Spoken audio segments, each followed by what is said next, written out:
नमस्कार. मंत्रालयात नेमकी पाटीलकी चालते तरी कोणाची? पाटीलकी मंत्र्यांची चालतीये की पाटील नावाच्या कोणत्या अशा एका माणसाची जो आपल्या प्रभावाने संपूर्ण मंत्रालयालाच आपल्या तालावर नाचवतोय? राज्याच्या मुख्य सचिव पदावर नितीन करीर यांची नियुक्ती झाल्याबरोबर मंत्रालयामधल्या एका महत्वाच्या अधिकाऱ्याच्या बदलीचे आदेश निघतात. या आदेशाची प्रतही मी तुम्हाला दाखवतोय आणि मला खरं तर बदली या प्रकरणावर फारसं बोलावं वाटत नाही, पण ही जी बदली झाली आहे ती खूप गंभीर आहे आणि त्या गांभीर्यामुळेच मी हा विषय तुमच्या समोर मांडायला आलोय.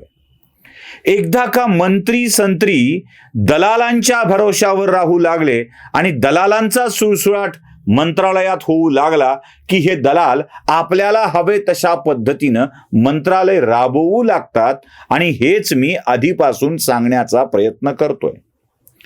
कोण हा व्यक्ती, कोण हे पाटीलकी गाजवतंय, ज्यांचं नवी मुंबईत हॉस्पिटल आहे, ज्यांचा मुंबईत काही कोटींचा फ्लॅट आहे, 30-35 कोटींचा फ्लॅट आहे आणि अनेक कोटींचा बंगला पुण्यामध्ये आहे, जे महाराष्ट्राच्या एका हेवीवेट मंत्र्यालाच ऑपरेट करतायत.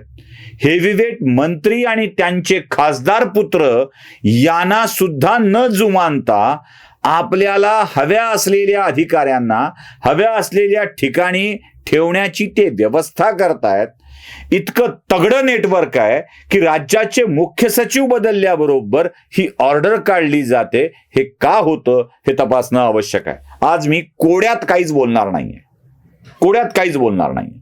हे पाटील नावाचे गृहस्थ आहेत जे मंत्रालयातल्या सगळ्या गोष्टी करतायत, हे तुमच्या समोर आधी मला सांगायचं. काय आहे, पुण्यामध्ये एक मोठं काम चालू असतं नेहमी, ते म्हणजे पुनर्विकासाचं.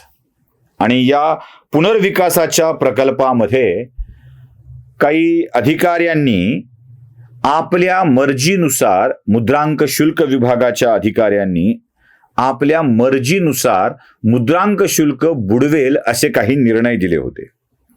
भातांब्रेकर नावाचे SRO होते अधिकारी, ज्या SROनी जवळपास 25 कोटी रुपये मुद्रांकाचं सरकारचं नुकसान केलं अशी गोष्ट समोर आली आणि राज्याचे त्या विभागाचे प्रधान सचिव त्यांच्या निलंबनाचा प्रस्ताव घेऊन येतात. भातांब्रेकरांना निलंबित केलं जातं आणि निलंबित करून 3 महिन्याच्या आत त्यांच्यावरती आरोपपत्र ठेवायचे असतात. ते आरोपपत्र ठेवले जात नाहीत. 3 महिन्यात आरोपपत्र नाही ठेवलं तर निलंबन रद्द होतं आणि आपोआप ते रिइन्स्टिट होतात. ही व्यवस्था लक्षात घेऊन भातांब्रेकरांच्या वरती 3 महिन्यात आरोपपत्र जाऊ नये याची व्यवस्था बघितली गेली का आणि लुटूपुटूचं निलंबन केलं का, हा प्रश्न आमच्या सगळ्यांच्या मध्ये पडतो. आता भातांब्रेकरांच्या निलंबनाची स्थिती कशामुळे आली होती? मंत्रालयाच्या एकूण कारकिर्दीमध्ये मुद्रांक शुल्क विभागाच्या सेक्शन 59 अंतर्गत नोटिसा देऊन पहिल्यांदा कारवाई झाली होती आणि राज्य सरकारचा महसूल बुडू नये यासाठीची व्यवस्था झाली होती. हे कोण करत होतं? तर मंत्रालयामध्ये महसूल 1 जे धोरण ठरवतात त्याचे अव्वर सचिव होते प्रीतम कुमार जावळे. मराठवाड्यातील व्यक्ती, माजलगावचे राहणारे असतील. या प्रीतम कुमार जावळे यांनी या सगळ्या प्रकारातील घोटाळेच बाहेर काढले. 24,90,00,000 रुपयांचा मुद्रांक बुडवल्याचा विषय काढण्यात आला आणि हे एक प्रकरण नव्हतं मित्र हो, हे एक प्रकरण नव्हतं. असे आणून 5 प्रकरण आहेत, ज्या 5 प्रकरणामध्ये मुद्रांक बुडवल्याचा विषय समोर आलेला आहे. मुद्रांकाचं नुकसान होत आहे आणि एका प्रकरणात 24,90,00,000, एका प्रकरणात, पुण्याच्या पुनर्विकासाच्या प्रकरणात एका प्रकरणात 24,90,00,000 अशी 5 प्रकरणं आहेत. म्हणजे जवळपास 100 कोटी रुपयाची प्रकरणं याच 5 प्रकरणात होत आहे. अशी किती प्रकरणं असतील आणि याच प्रकरणाला हात घातला महसूल 1 धोरण सांभाळणारे अव्वर सचिव प्रीतम कुमार जावळे यांनी. आणि हे प्रीतम कुमार जावळे पुण्याच्या प्रकल्पात लक्ष घालतायत, आपल्या मर्जीतल्या अधिकाऱ्यांना अडचणीत आणतायत. हे लक्षात आल्याबरोबर राज्याचे मुख्य सचिव बदलल्याबरोबर मंत्रालयात पाटीलकी करणाऱ्या अधिकाऱ्यांनी मंत्र्यालाही न जुमानता प्रीतम कुमार जावळे यांच्या बदलीचे आदेश काढले आणि त्यांच्या जागी आपल्या मर्जीतला अधिकारी घेतला की काय असा प्रश्न आम्हाला पडतो. अर्थात नितीन करीर यांच्या प्रामाणिकपणावर शंका घ्यावी की न घ्यावी या योग्यतेचा मी नाहीये आणि मला त्यांच्या प्रामाणिकपणावर शंका पण घ्यायची नाही आहे. पण नितीन करीर आल्याबरोबर हे होतं. नितीन करीर आणि हे पाटीलकी गाजविणारे व्यक्ती यांच्यात काय संबंध आहेत हे एकदा तपासून बघण्याची आवश्यकता आहे.